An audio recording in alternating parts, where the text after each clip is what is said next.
Hey everyone, Zachariah back here for anything but casual. I haven't been able to make a video in a minute because I've been dealing with a lot of life stuff lately, but I'm here to talk about the recent news that the war with Iran is now over. The MOU has been signed, and now we are getting a bunch of news about this. So let's go ahead and talk about the biggest news, which is Donald Trump's administration and the White House are apparently furious with Israel and Israel is apparently furious with Donald Trump, and there's a lot of barbs going back and forth.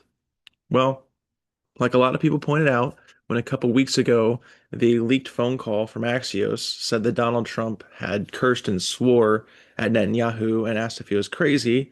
And a lot of people then said, this has been done before. Don't pay attention to it. I don't think there's anything legitimate behind this. If Donald Trump wanted to stop Israel, he could just tell them they're not going to send them weapons or back them up anymore. And Donald Trump did not do that. Of course, we also have a history of that being happening specifically with Axios through the Biden administration used that as a way of saying, hey, we are getting mad at Netanyahu, but once again, nothing was ever done during that period whatsoever. Axios, of course, is very Israeli affiliated, with the members of Axios being directly related to Israeli intelligence services. And now we are hearing a lot more that's not from Axios, though.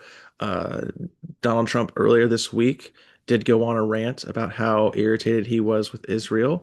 JD Vance today, as I'm reading here from the Al Jazeera headline, says that Israel cannot kill its way through all of its security problems, and he's issued several blunt warnings to Israel as he defends Trump's Iran deal. There are other aspects of this too, of course, which is there are hawks who are criticizing the MOU but avoiding clashing with Trump because they know that that is political suicide at this point. But what does it really mean? Is the Trump administration really mad with Israel? Are we really going to see some real change?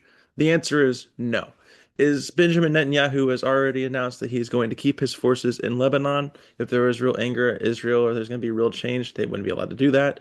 Uh, Israel is continuing its expansion into the West Bank, and of course, the genocide continues to happen in Gaza, all through the United States allowing this by sending them weapons and support.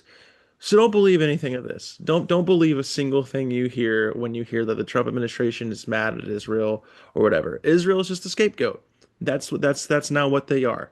They know they're internationally unpopular. They know they're unpopular with people here in the United States.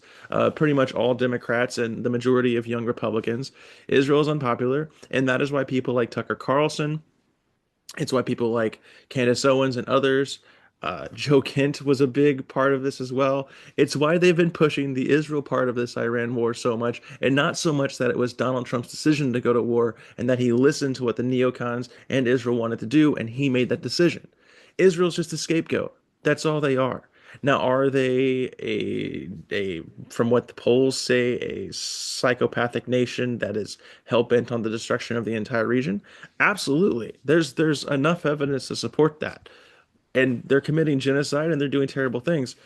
But that's not really what the Trump administration and what their base is trying to convey to us. They're trying to convey that, hey, this war wasn't really Donald Trump's fault, even though he has the most powerful military in the world and at the end of the day has the say on it. This war is Israel's fault.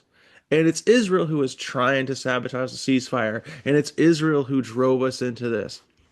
The United States makes the decisions at the end of the day, point blank. Case whatever. The Israel lobby may have a big influence in the United States, particularly when it comes to sending weapons to Israel, particularly when it comes to okaying a genocide and funding a genocide. But as we've seen throughout the decades, when the United States puts their foot down and says it's time to stop, they stop. We saw this in 82 with Reagan, as he put in his own diary. We saw this in 2008 when the Obama administration said, hey, my inauguration's coming up. You need to stop so you don't take away focus of this.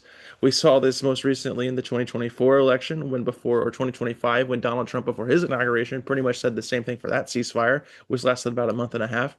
And then we saw it after the Israelis bombed Qatar and tried to kill Hamas negotiators who were negotiating for a ceasefire.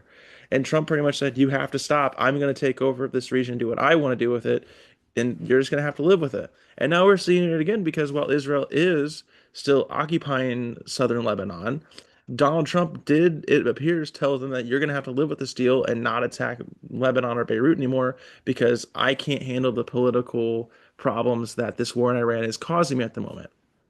Which brings us to our last point, which is this ceasefire for real? And the answer to that is more than likely not. If I had to say, and this is just my theory, I could be wrong, personally, I hope I'm wrong. I will say as soon as the midterms are over in November, we will be right back to war with Iran, and this war will probably end up being a forever war. Trump does not like the fact that he pretty much lost on all accounts, and that everyone is saying that he lost, whether it be the fact that he didn't remove the regime in Iran, whether it be the fact that they didn't take control of Iran's oil, or the fact that they didn't have a complete destruction of the region in general. Trump really came out of this looking terrible. Benjamin Netanyahu is apparently in just as much political trouble because of this as well. So yeah, to recap real fast, don't believe anything the Trump administration or any media is telling you when they're saying that the Trump administration is mad at Israel. Would I like them to, actually be saying we're not going to send you weapons anymore. We're going to stop funding this genocide. We're going to allow for international law to actually mean something for a change? Sure, I really would, but it's not going to be the case. Israel is just the scapegoat for the poor decisions that the Trump administration made that led to terrible political backlash and horrible economic um, problems worldwide.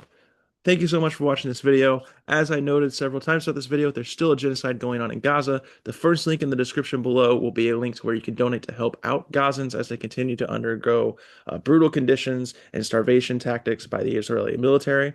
There's also a link in the description below for aid to Cuba, who is also undergoing a brutal blockade by the United States, and Europe also just recently announced sanctions against the president of Cuba as well. So thank you so much for watching. I've been Zachariah as always. I hope you enjoyed this video.